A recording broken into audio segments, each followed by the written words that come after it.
से के रुकी जी तो क्या जिंदा ना छोड़ो तो काहे से ठेलते तो खुला था ठेला तनी कबे के गोरा में किसा कर दिल घर में रे घर में मोटाई का मंगल का बदली हैं क्या कर दिल घर में रे क्या कर दिल कबे करे तो कबे की चीज से कुछ हैं मोटाई का मंगल का बदली आई कर भी हैं क्या करते ले रे क्या करते ले रे मुझे ना सुतल रहनी सुतर ली हां ई टाइम में सुते के तो मने मोय काम हो गेल तो घरे केउ ने के तो काय करी मैं काम हो गेल बा तो गोर पथली द्वार पे जाके हां जी हम कनिया हो के कनिया तो बनबू करे अब भी चलो नहीं कि चल रहे तो सुतर ले रे घरवा में तो गर्मी लागत रहे तो पकोरे होय कुल काई से चूंटी रे करे दिन भर मिठाई खातली कारे घरवा में बैठल मुझे परे वाला बात ओकरे संकेत देते सो तो वो काई खिसिया तो तोर तो बुनी दिन भर मिठाई खा के मैं पैसा हमर जान कर दली करे पैसा देले बनी रवा करे पीछा मैं मरलू की मैं कहूं चाउ घर में के बेच गल तली दुकान पे ले चले जा हां जानी जी भरी जानी जी बहरी हम जानी भरी मिठाई की ने खिस बनाओ तो यहीं खाली भर करे कहत हम से कि तार मौगी दे देती लइकन के अथु गहूं चाउ की जाके किन के लियो सब आपे एक दिन खनिया मंगल में त हमारे पास पैसा ना तो कतन जो लिया किनियो से लिया तो क्या करी तब वही दिल परी कोली तू ए जी कहां करे जी बुझे दादा तो इनो हमारे को मत डांटे अरे पहले जल्दी और उठल दिमाग हमर सन का कर भले बिया करे कितना देर को ले पलियो हमरे कल आधी गुल बनाओ तो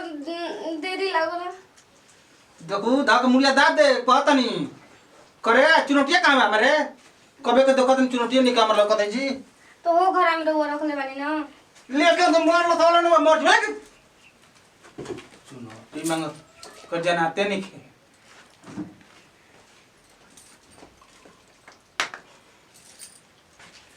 और ये मरते पहले के दादी मोरे गरम पानी हमरा के देले बिया करे गरम पानी बारे है जे तो गरम कराओ तो कुछ नहीं जी टंकी बा गरम धो करे मंजल होत रे हे भगवान एकर त माथा लग एकदम हमरा दिमाग खराब कर रखले न बिया एकदम कहां ले आ गेल हमरा घर में तू जी हम गलती से आ गेलो गलती से गेलो ली बने भी क्या हमसे बोले ला जी करे खटिया बैठे तो बुझा तो मेरे खटिया बैठा ले मर्द के नीचे बैठे से बैठ से करे चुनावा और के कमरा तली रे तो ये जाम के काम मालूम बाटे करे खनिया हमर छिड़ दे रे तो ये जी हमसे बनाया आवेला करे तो खनिया हमर का छिटलियो तो दुए को न गिरल बा करे दू गो गिरल बा कितना महंगा 1000 रुपया किलो 600 रुपया किलो से बाटे तू रे हमर ले तो से बनाया आवेला कोई से बनेला रोड ए तो रे और तार धो के मुड़िया चाप के हम ले जाके बिगत परी का आवाज बनावे नहीं गया उतली अरे जायदी मार ली हम ना बने में उसे नहीं के बनत ली अपन कोई नहीं तारा के मुंह का हमरा बिगही के परी करे तो ले खनी नहीं के बनावत बताओ कि तू कौन का काम करबी तू बताओ ए जी खाना बनावे ना हमरा लाई कुल हम ना न जाने खाना बना तो नमक में डाल के तो धरी के खाना में रही मेहंदी लगा के कर जाओ मुझे दवा मुझे मुंह तुम भल पर डर तू आवत कर जुगाड़ करते तोर व्यवस्था तुम मरते न के रख करते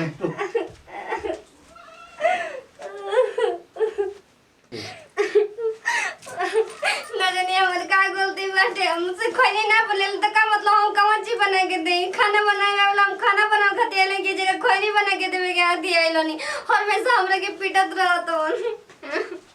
कहां रो तो बोलो जी कुछ ना जी और बताओ ये इतना रो तो का हो गइल हां भैया मरना आया तो का आप आपके भैया के यानी ऊपर पर हवा से मत पूछिए सबके बारे में। काहे के ऐसे कहल हो केतना हमनी के सुगर भैया हो अब बड़का भैया बहुत न जान तो उनका गौवा में के डेरा न स ओसे का हम लोग डरवा के वहां के रखो तनी ना तोहरा का डर। अच्छा रुको हम बाबूजी से कह दे तो तोहरा समझा दिया उनकरा के ठीक बा। वो समझावला बस के भाई बताई तो रोज रोज को वहां के डरामा लगो रहता टे जो जब भी मन तब आके हाथ उठा दे तनी तो जाए न तो मरद मेरे देखनी न एक दिन में शिव जी काका न खूब काकी के मारत रह तो का करबू हमेशा डेली के डेली कोनो बात हो बताई तो हम घर में रारू है कि नौकरानी है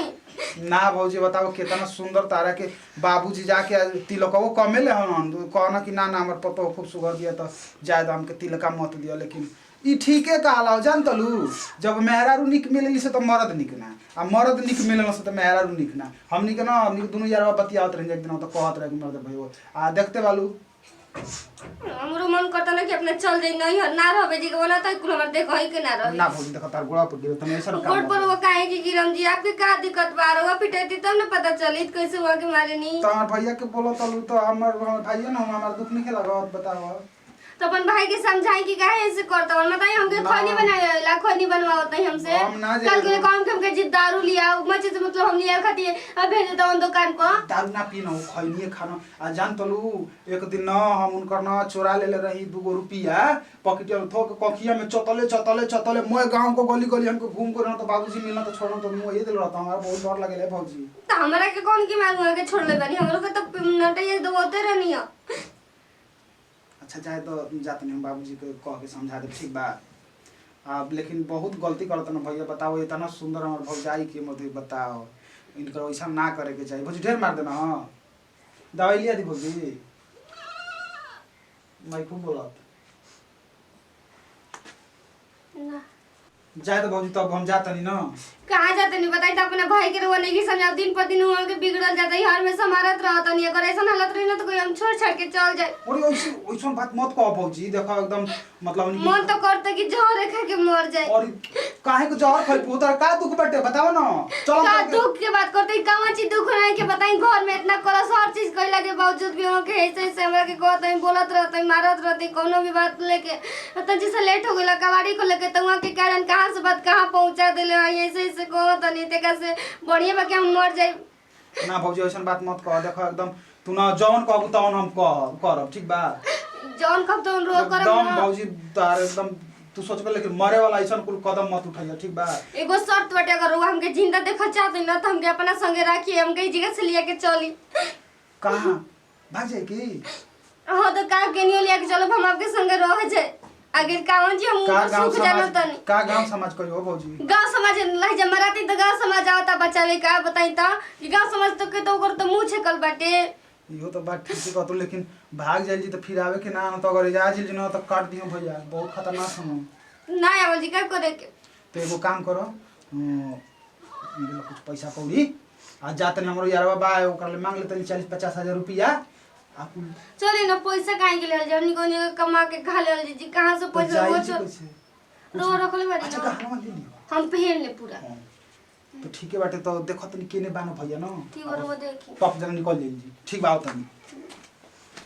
अभी जब नहीं करो कर छोड़ छाड़ के चल जाइम ना तब पता चली कि मेहरा रुका होली सन समझल बा ना ढेर अपने आप के स्मार्ट बनतड़न दे लेखा दे ले बना ना चलतो ना हमरे पथु जुलुम ढातड़न जात नहीं कुल मोय गाना गुठ मुंह सरिया ले ये भौजी